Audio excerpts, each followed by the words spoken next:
Shalom Bapak Ibu, jemaat yang terkasih di dalam Tuhan. Bersyukur pada malam hari ini kita boleh bergabung dalam persekutuan doa Rabu. Dan pada malam hari ini kita mau menaikkan syukur kita, menaikkan segala doa-doa kita. Namun sebelum itu kita mau angkat pujian berkat kemurahan-Mu. Karena kita menyadari bahwa kita ada saat ini itu semua karena berkat kemurahan Tuhan.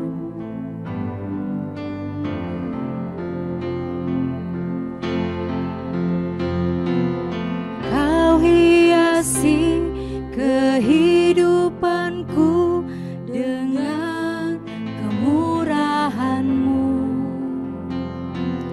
Kau rancangkan masa depanku penuh dengan harapan. Aku ada saat ini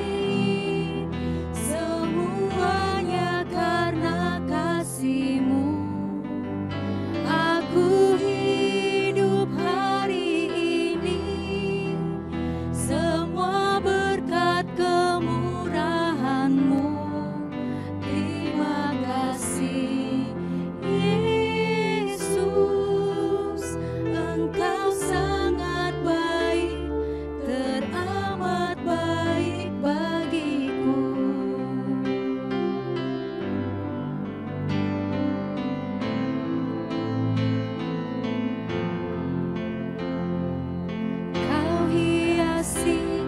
Kehidupanku dengan kemurahan-Mu. Kau rancangkan masa depanku penuh dengan harapan. Aku ada saat ini, semuanya karena kasih-Mu. Aku hidup hari ini, semua berkat kemurahan-Mu.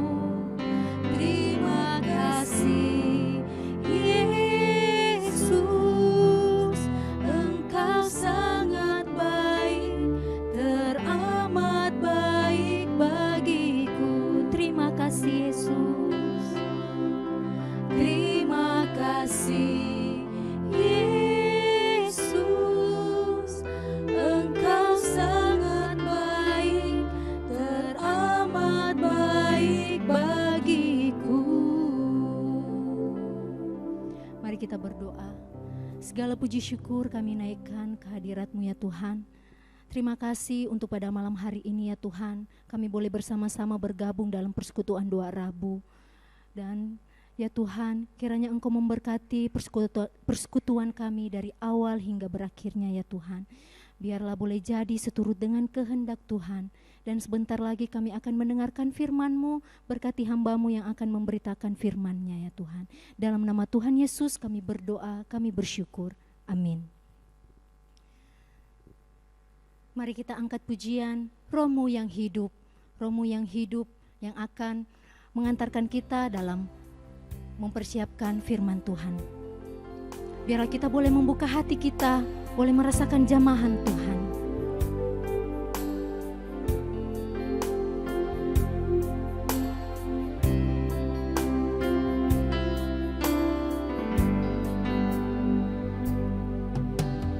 Roh-Mu yang hidup penuhiku, mengalir dalamku. Jiwa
malam Bapak Ibu Saudara, senang sekali malam hari ini saya kembali bisa menyapa Bapak Ibu yang ada di rumah, dan kita bisa sama-sama berdoa untuk bangsa kita, untuk kota kita, maupun pokok-pokok doa yang akan kita doakan bersama. Namun sebelumnya kita akan merenungkan firman Tuhan. Mari kita sama-sama buka Alkitab kita dari Kisah Para Rasul pasal yang kedua, ayatnya yang ke-44 hingga ayatnya ke-47. Saya akan bacakan untuk kita. Dan semua orang yang telah menjadi percaya tetap bersatu, dan segala kepunyaan mereka adalah kepunyaan bersama. Dan selalu ada dari mereka yang menjual harta miliknya lalu membagi-bagikannya kepada semua orang sesuai dengan keperluannya masing-masing. Dengan bertekun dan dengan sehati mereka berkumpul tiap-tiap hari dalam bait Allah.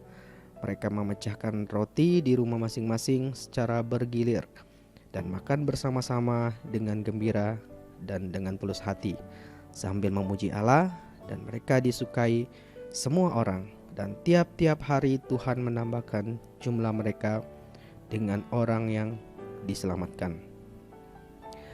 Bapak Ibu Saudara, salah satu ciri utama yang harusnya ada dalam komunitas kita, terutama komunitas Kristen, yaitu adanya kesatuan yang diwarnai dengan adanya kasih untuk saling peduli dan saling memperhatikan antara satu dengan yang lain, antara jemaat gitu. Sayangnya justru sekarang sikap seperti ini sudah mulai terkikis dalam jemaat, terutama di dalam gereja. Sikap yang saling memperhatikan, saling menguatkan, itu mulai terkikis. Kenapa? Banyak kemungkinan. Yang pertama itu pengaruh dari luar tentunya.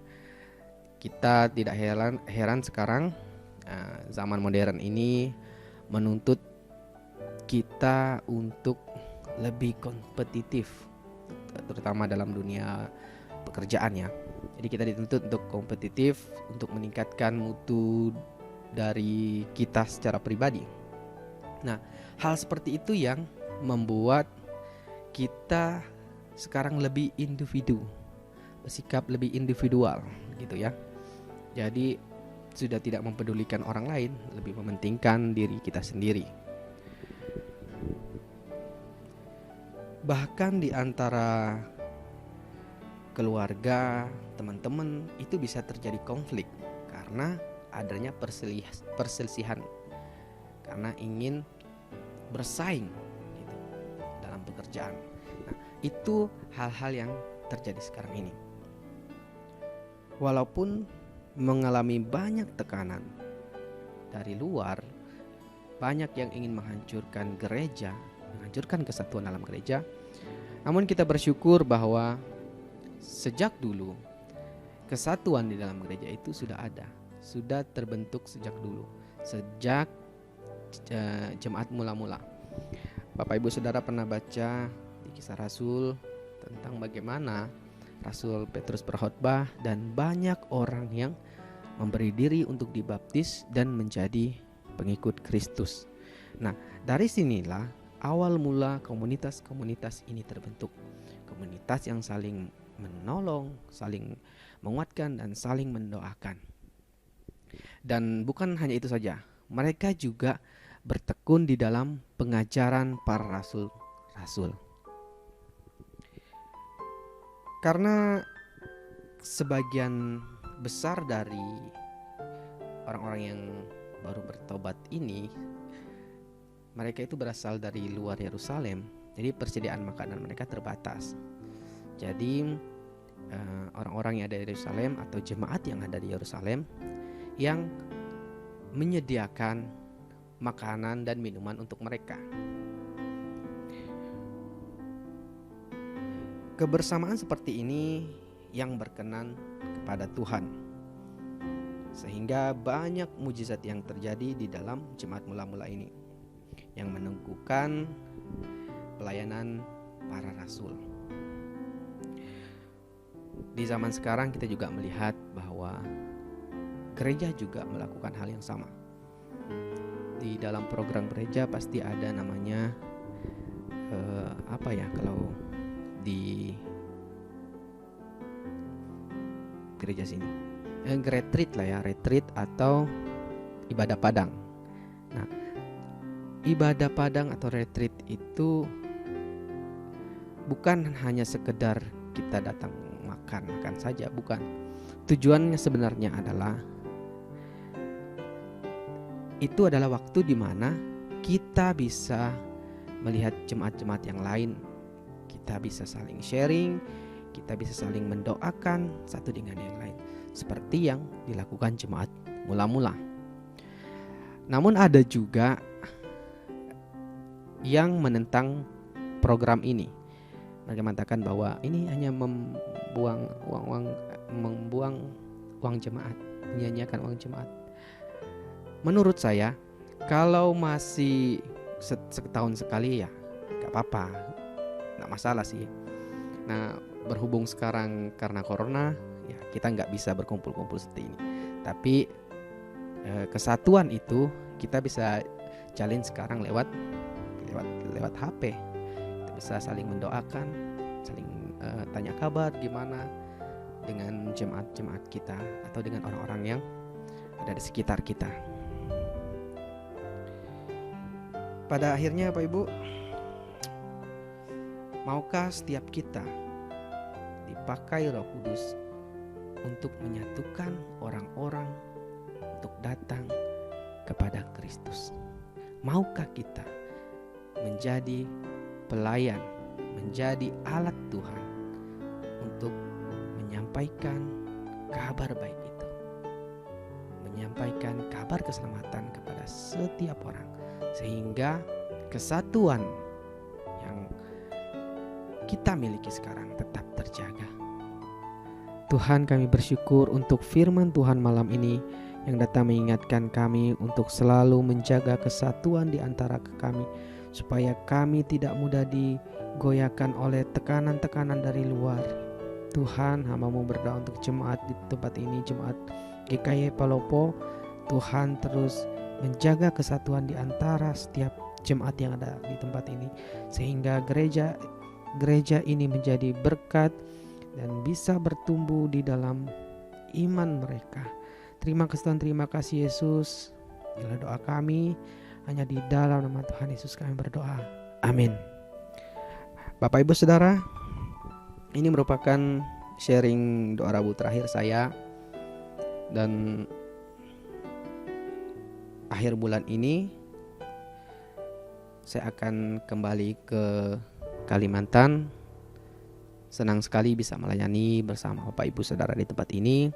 Mari kita terus semangat di dalam doa-doa kita, dan kita juga terus semangat untuk mengikuti ibadah doa Rabu ini. Sekian, dan Tuhan Yesus memberkati kita semua.